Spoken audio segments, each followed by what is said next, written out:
She had just won the biggest fight of her week, and her arms didn't go up. Alex Ela walked to the net, shook her opponent's hand, and then did something that made the broadcast linger a second longer than it needed to. She pulled Caddy McNally into a real hug, not the quick, formal net court embrace players trade out of habit, but one that held a beat too long to be about sportsmanship alone. Then she walked back to her chair, sat down, and nearly broke. This wasn't a meltdown. It wasn't a player struggling to hold herself together after a crushing defeat. Alex Ela had just won. And yet, for a few seconds, she looked like someone who needed the match to be over more than she needed to celebrate it. So why did her biggest win of the week look, for a moment, like the hardest moment of her season? And what did the woman standing across the net actually say to her, the sentence Ela would later repeat word for word in front of a room full of reporters? To understand that moment, you have to understand what it cost to get there. It was August 7th at Sobe Stadium in Toronto, the third round of the National Bank Open. 1 week earlier, Ela had won her first WTA Tour singles title in Washington, D.C., grinding through 5 matches to break into the world's top 20 for the first time in her career. There had been no time to exhale. She flew straight into Toronto, and 2 more wins there pushed her winning streak to 7 matches, unbeaten through the entire North American hardcourt swing. On paper, this should have been the celebration lap. A rising star, riding the form of her life, cruising through the early rounds on confidence alone. Instead, waiting for her in the third round was a player riding her own improbable wave. Caddy McNally, ranked 70th in the world, had arrived in Toronto by knocking out Linda Noskova, the reigning Wimbledon champion, just days earlier. She wasn't a name most fans would have circled on the draw sheet before the tournament started, but she was playing like someone with nothing left to lose. And against Ela, that's exactly how she opened. This wasn't McNally's first comeback story either. Years earlier, as a teenager, she and Coco Gauff had become one of the most talked about doubles pairings in the sport, reaching a US Open final together while still in their teens. Then, injury nearly ended everything. An elbow problem that had lingered for the better part of a year eventually required surgery, an internal brace repair, a procedure more commonly used on pitchers than tennis players.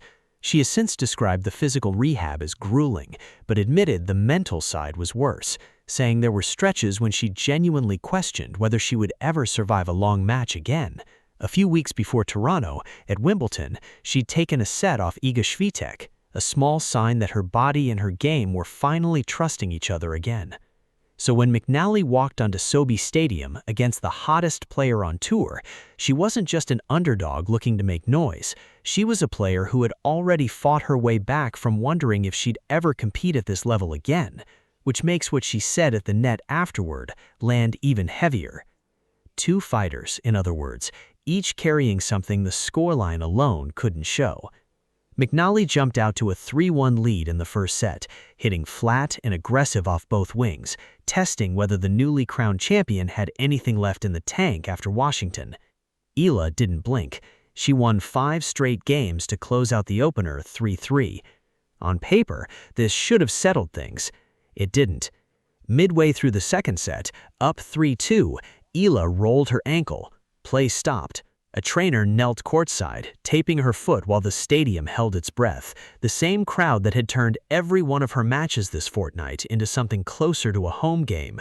Replays later showed she'd been favoring it since earlier in the set, quietly working around the discomfort before it finally forced a break in play. She kept playing anyway. The tape limited her movement, but she pushed through it, reaching 5-4 and serving for the match. Then, something went wrong. McNally refused to let the moment end quietly. She won 3 straight games, stealing the second set 7-5 and forcing a decider that neither player's body particularly wanted to play. There was a strange moment buried in the middle of that struggle, too, a flash of pure joy in the middle of the grind. At one point, mid-rally, Yalo won a big point and fired herself up for the crowd, fist raised, uncharacteristically loud for a player who usually keeps her emotions level on court. Asked about it afterward, laughing, she admitted she couldn't fully explain it. She said she'd been hyped and wanted to share that with the crowd, feeding off their energy the way she rarely lets herself do.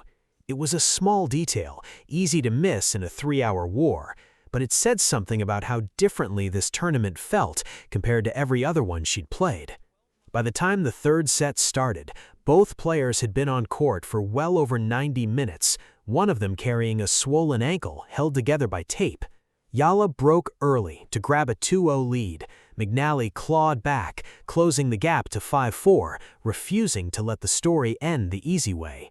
But Yala held her nerve in the 10th game, closing it out 6-4, and finally ending the war after 2 hours and 39 minutes on court. The numbers afterward told their own story. Of 184 total points played across the entire match, Yala won 94. Only 4 points separated two players who had just spent nearly 3 hours trying to break each other.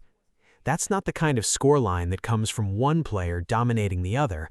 That's the kind of match that comes down to a handful of moments either player could have won.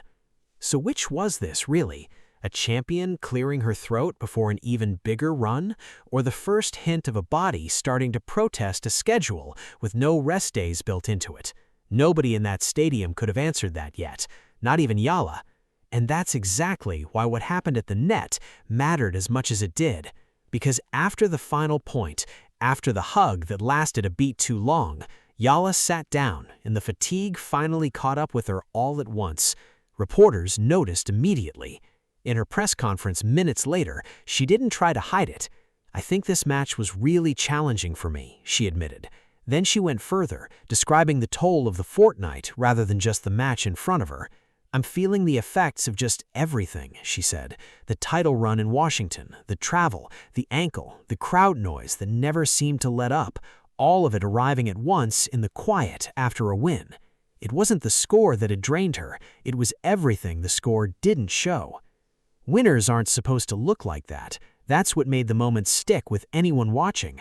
Not the ankle, not the third set, but the sight of a champion who had just extended her streak to 7, sitting perfectly still, working to hold herself together in front of a stadium that adored her.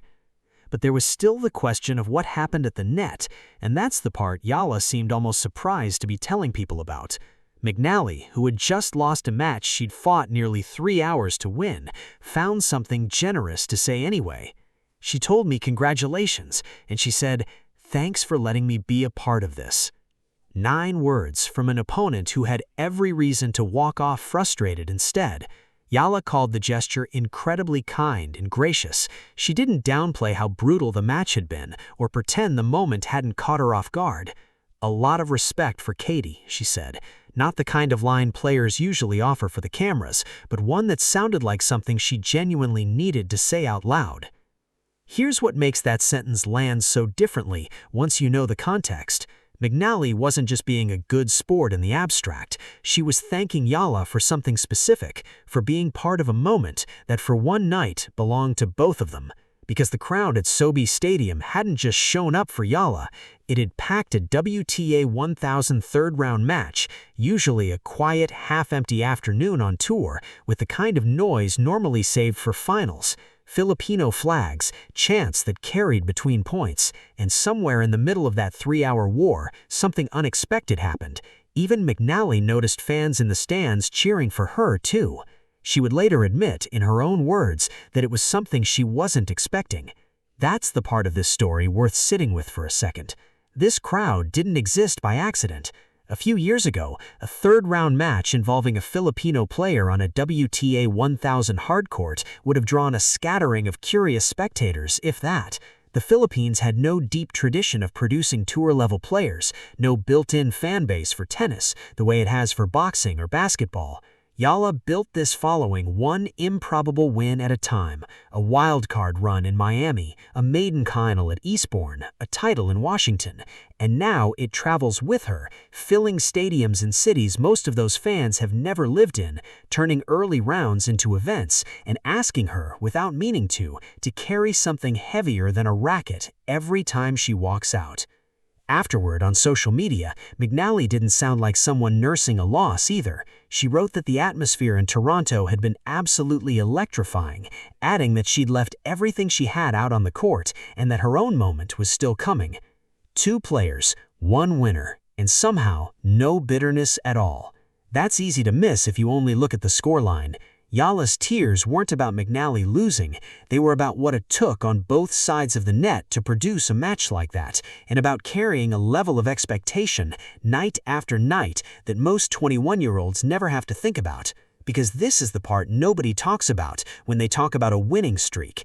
7 straight matches sounds clean on paper. It doesn't account for a title week in Washington bleeding straight into a war of attrition in Toronto with an ankle held together by tape. It doesn't account for a crowd that turns every match, even a third-round one, into an event with its own gravity.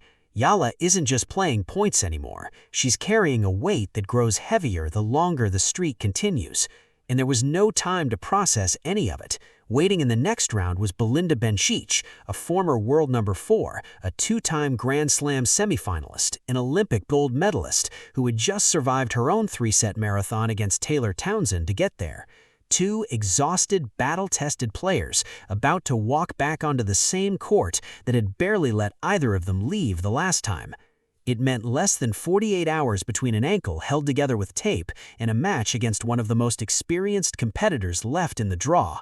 No one was talking about the ankle as an emergency, but no one was pretending it had simply disappeared either. Yala, for her part, tried to sound confident about her body holding up. She said she trusted her team to get her right for whatever came next and that she had high hopes for the rest of the tournament. But hope isn't the same as certainty, and everyone watching knew it. So here's the real question sitting underneath all of it. Is a 7-match winning streak actually a sign of unstoppable momentum, or is it a countdown, ticking towards the moment a body and a mind that have given everything simply can't give any more?